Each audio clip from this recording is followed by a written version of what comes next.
નમસ્કાર મિત્રો, શ્રી આદર્શ આર્ટ્સ કોલેજ દિયોદર સેમ 5 ભાષા વિજ્ઞાન CC 507 જેના આજે આપણે અભ્યાસ કરીશું. પ્રથમ એકમનો એક યુનિટ છે ભાષાનું માનવ વ્યવહારમાં સ્થાન અને ભાષાના ઉપયોગો. ભાષાનું માનવ વ્યવહારમાં સ્થાન શું છે અને માનવ વ્યવહાર સાથે ભાષાના શું શું ઉપયોગો થઈ શકે છે એને આજે જોઈશું, જાણીશું. દરેક મિત્રો થોડું ધ્યાન આપશો. તો માનવ જીવનમાં ભાષાની કામગીરી અત્યંત મહત્ત્વની રહી છે. માનવ જીવનની અંદર એટલે કે મનુષ્ય જીવનની અંદર ભાષાની કામગીરી અત્યંત મહત્ત્વની છે. માનવ જાતિ પોતાની રીતે ભિન્ન ભિન્ન સમાજોમાં વહેંચાયેલી છે.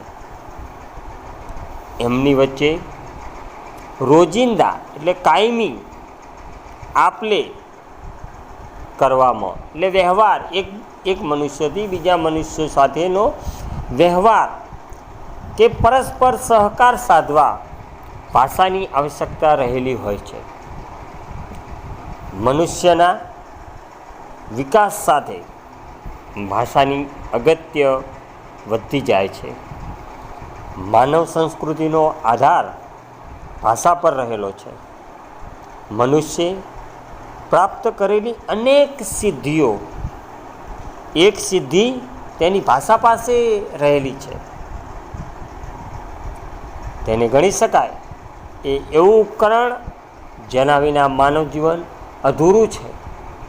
મનુષ્યને ભાષા વગર નહીં અને ભાષાને મનુષ્ય વગર નહીં ચાલી શકે. મનુષ્ય જો ભાષાનો ઉપયોગ કરશે તો જ મનુષ્ય એકબીજા મનુષ્ય સાથે પોતાનો નાતો રાખી શકશે. સારા નરસા તમામ વિચારોની આપલે કામ માટે યા પોતાના જીવન જરૂરી નિર્વાહ માટે પણ એ મનુષ્યએ પોતાના બીજા મનુષ્યની સાથે પોતાની ભાષાનો ઉપયોગ કરવો પડશે.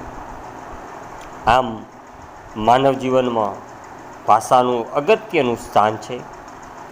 માનવી અને પશુ પંખી વચ્ચે જે દેખીતો તફાવત રહેલો છે તે ભાષાનો છે. મનુષ્ય એકબીજાને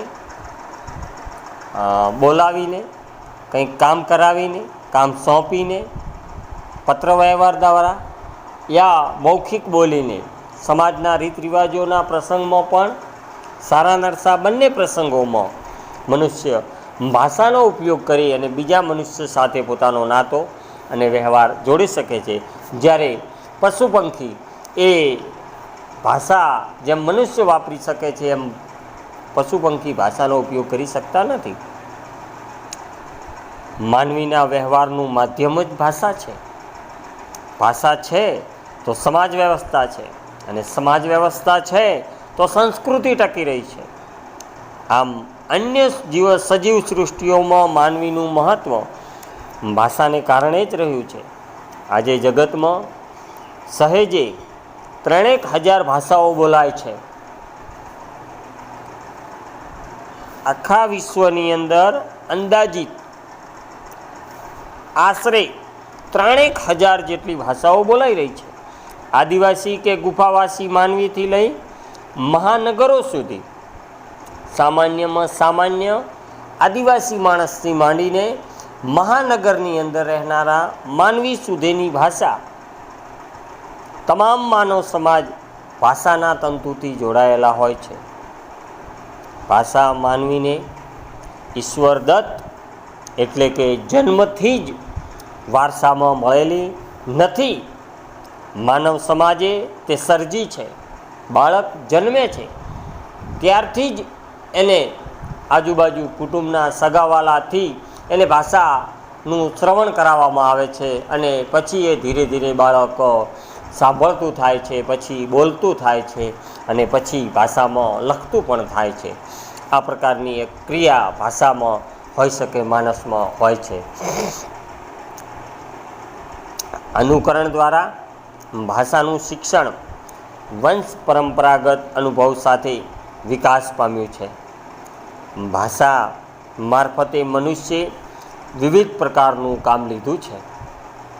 સંદેશા વ્યવહારના માધ્યમ તરીકે લાગણી હોય કે વિચાર વ્યક્ત કરવાનો વાહન એ પણ એક ભાષા દ્વારા જ મનુષ્ય રજૂ કરી શકે છે. જ્ઞાન વિજ્ઞાનની અભિવ્યક્તિના સાધન તરીકે પણ, સાહિત્યના માધ્યમ તરીકે પણ એ ભાષાનો ઉપયોગ કરી શકે છે. એટલે જ એક પ્રાધ્યાપક જયંત કોઠારીએ ભાષાના વિવિધ કાર્યોમાં ચિત્ત વિકાસના પરિબળ તરીકે પોતાની જાતની અભિવ્યક્તિ માટે તેમજ હૃદય સંવાદ તથા અન્ય કાર્યોને ગણાવ્યા છે. ભાષા અને માનવી વચ્ચે અતૂટ બંધન રહેલું છે. આપણે જોયું કે મનુષ્ય અને ભાષા વચ્ચે અતૂટ સંબંધ જોડાયેલો છે. ભાષા વગર માનવી નહીં, માનવી વગર ભાષા નહીં. એવા અતૂટ સંબંધ છે કે એવો ફૂટ પ્રશ્ન પણ થાય કે ભાષાને કારણે માનવી માનવી છે કે માનવીને કારણે ભાષા છે. ભાષાનું માનવ વ્યવહારમાં આગવું અને અનન્ય સ્થાન રહેલું છે. માનવ જીવનમાં ભાષાના અનેક કાર્યો થયેલા છે. ભાષાને કારણે જ માનવી બની શક્યો હશે. પશુ પંખી સાથેના આપણા આ જગતમાં સૌ કોઈ જીવ કરતા માણસો જુદા જ તરી આવે છે. મનુષ્યનો વ્યવહાર, વર્તન, રીત રિવાજ, હલનચલન તદ્દન ભાષાના લીધે જુદું દેખાતું હોય એવું લાગી રહ્યું છે આપણને. તે કેવળ ભાષાને કારણે જ છે. પશુ પંખી પાસે માણસ જેવી ભાષા નથી. માણસ પાસે ભાષા છે માટે તે ડહાપણ ધરાવી શકે છે. માણસ પાસે ભાષા છે માટે તે વિચાર કરી શકે છે. એમ પણ કહી શકાય કે ભાષાને કારણે તે સામાજિક પણ બની શક્યો છે. માનવ બનવા માંડી તે પહેલાં નહીં. એ રીતે ભાષા માનવ સંસ્કૃતિના વિકાસનું એક મહત્ત્વનું પરિબળ બની રહ્યું છે. આવી મહાન સંસ્કૃતિની સાથીરૂપ ભાષાની ઉપયોગિતા એના કાર્યોની આપણે થોડી વિગતે ચર્ચા કરીએ કે ભાષાથી આપણે કેવા કેવા કાર્યો કરી શકીએ છીએ, ભાષાથી કેવા કાર્યો થઈ શકે છે. તો આપણે એક નાનો સરખો એમાં મુદ્દો લઈશું. ભાષા અવગમન વ્યવહારનું માધ્યમ છે. એકબીજા મનુષ્ય સાથે આપલેનું અવગમન કરવાનું પણ એક માધ્યમ ભાષા જ રહી છે. ભાષાની સૌથી પહેલી અને મહત્ત્વની મુખ્ય કામગીરી અવગમન કે સંક્રમણના એટલે કે કોમ્યુનિકેશનના માધ્યમ તરીકેની છે. ભાષા માનવીના પરસ્પર વ્યવહારનો ઉત્તમ સાધન છે. માનવ જાતિનો સઘળો વ્યવહાર ભાષા પર જ નભે છે.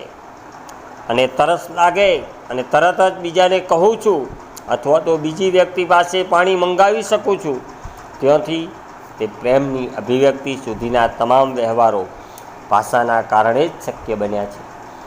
મનુષ્ય મારે પાણી પીવું છે એવું બીજા મનુષ્યને કહે છે, એ પણ એક ભાષાનો ઉપયોગ થાય છે. એટલે મોટો વાર્તાલાપ કરે છે, એ પણ એક ભાષાનો ઉપયોગ કરે છે. આમ આગળ જોઈએ તો વાઘ, સિંહ કે અન્ય પશુ પંખીઓને તરસ લાગે તો જાતે પાણી પીવા જવું પડે છે. જ્યારે માણસ પાસે ભાષાની આવડત છે એથી એ રીતિનો પોતાનો સઘળો વ્યવહાર એ સરળતાથી ચલાવી શકે છે. ભારતમાં રહીને હજારો માઇલ દૂર રહેતી પોતાની અંગત, પોતાના નજીકના, પોતાના સગાવાલા, કુટુંબીજનો, સામાજિક નજીકના સગાવાલા વ્યક્તિ પાસે વાત વ્યવહાર કરી શકે છે. પોતાના સુખ દુઃખને અભિવ્યક્ત પણ કરી શકે છે. આમ જોતાં ભાષા એ માનવીના અવગમન વ્યવહારનું ઉત્તમ સાધન છે. જો મનુષ્ય પાસે ભાષા ન હોત તો મનુષ્યની અંદર રહેલું સુખ યા દુઃખ એ જો બીજા માણસને ન કહે તો પોતાનામાં રહેલા એ વિચારો એ કદીએ સહન કરી શકવાનો નથી. એટલે સારું છે કે એની પાસે ભાષા છે, ભાષાથી એ બીજા લોકોને કહે છે, ને કહે છે એટલે પોતાનામાં હળવાશ અનુભવાય છે, અને હળવાશ અનુભવાય છે એટલે પછી કોઈ નવો નિર્ણય એ સારી રીતે લઈ શકે છે. એટલે સુખ દુઃખમાં વધારે પડતું ઉપયોગી પોતાની ભાષા પોતાના અવગમનથી કરી શક્યો છે માણસ. એવો બીજો જ એક મુદ્દો છે, માનવીની પ્રગતિ કે ઉત્ક્રાંતિનું કારણ ભાષા છે. માનવીની પ્રગતિ કે ઉત્ક્રાંતિનું કારણ જ ભાષા રહી છે. કાળા માથાનો માનવી ધારે તે કરી શકે એમ આપણે કહીએ છીએ, પણ માનવીની આ ધારે તે કરી શકવાની અસર તાકાત તો છે ભાષા. ભાષા માનવ ઉત્ક્રાંતિના મૂળમાં છે, ગળથૂથીથી છે. જીવનની સાથે હર પળે અનુભવ થતા જાય છે. આ અનુભવોને માણસ ભાષા દ્વારા સંચિત કરે છે ને અન્યને એ કહી શકે છે. એ બધાને કારણે દરેક માણસને બધામાં જાત અનુભવની જરૂર પડતી નથી. ચકલી કે અન્ય પંખીઓ કે પ્રાણીઓ એટલે કે પશુ પંખીઓ અનુભવનો વારસો એમની પછીની પેઢીને આપી શકતા નથી. પોતાના પાછળની પેઢીને વારસદારને પોતાના અનુભવો કે અહેસાસો એ પશુ પંખીઓ પોતાના વારસદારોને આપી શકતા નથી. જ્યારે મનુષ્ય એક જ એવો છે કે જેની પાસે ભાષા છે, એટલે પોતાના વારસદારોને પરંપરાથી ચાલ્યું આવતું ભાષાનું અવગમન આપણને જોવા મળે છે. ઉદાહરણ તરીકે શરૂઆતના સમયમાં મનુષ્યનો જ્યારે સ્થાપના થઈ હશે અને એ સમયે લોકોએ ગાયેલા કંઠોપકંઠ ગીતો આજે પણ ભાષા દ્વારા આપણા સુધી પહોંચ્યા છે. લગ્ન ગીતો છે, હાલરડા છે, મરસિયા છે, વ્રત ગીતો છે, જુદા જુદા તહેવારોના ગીતો છે. આ તમામે તમામ ગીતો આપણને ભાષા દ્વારા જાણવા મળ્યા છે અને કંઠોપકંઠ ઉતરી આવેલા છે. એટલે આપણને આ વારસાગત વારસો એ આપણે ઉદાહરણ તરીકે લઈ શકીએ જે આપણને મળ્યો છે. એ રીતે માનવ સિવાયનું જગત ઘણું પાછળ રહી ગયું છે. માણસ આટલી પ્રગતિ કરી શક્યો છે તે કારણ જ ભાષા છે. હવે આપણે એક આગળનો મુદ્દો એનો જોઈશું. ભાષા લાગણી વિચારો વ્યક્ત કરવાનું સાધન છે. ભાષા લાગણી વિચારો વ્યક્ત કરવાનું સાધન છે. ભાષા દ્વારા માનવી પોતાની લાગણીઓ પોતાના વિચારો અન્ય વ્યક્તિઓ સુધી પહોંચાડી શકે છે.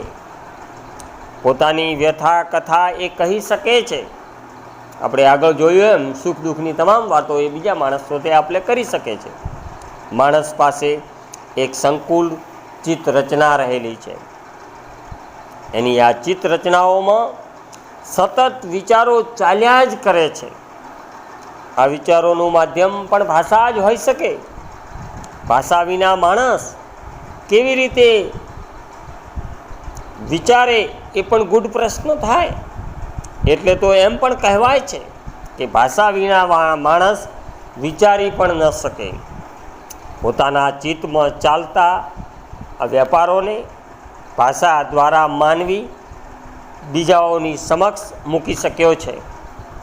પોતાના રસ રુચિ ગમતી અણગમતી યોગ્ય અયોગ્ય સારું નરસું એ તમામ પાસાઓ એ બીજાને જણાવી શકે છે. પ્રેમની અભિવ્યક્તિ પણ ભાષા દ્વારા સરળ થઈ જાય છે.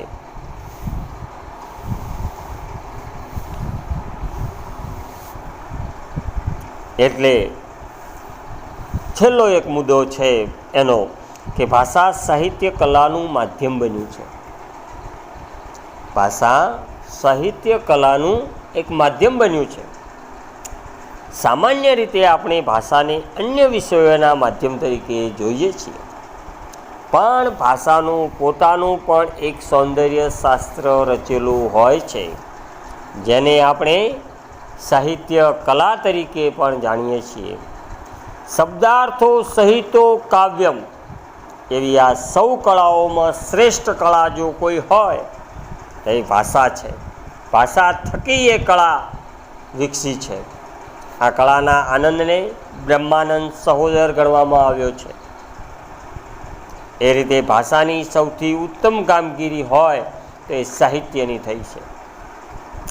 ભાષાના ઐહિક, દૈહિક, ભૌતિક, આધ્યાત્મિક, વ્યવહાર જગતમાં, ધંધા રોજગારમાં એમ અનેક પ્રકારના લાભો એ સૌની સાથે જીવન સંજીવનીની રૂપ આનંદ સ્વરૂપ સાહિત્ય દ્વારા થતો લાભ એ અણમોલ વસ્તુ રહી છે.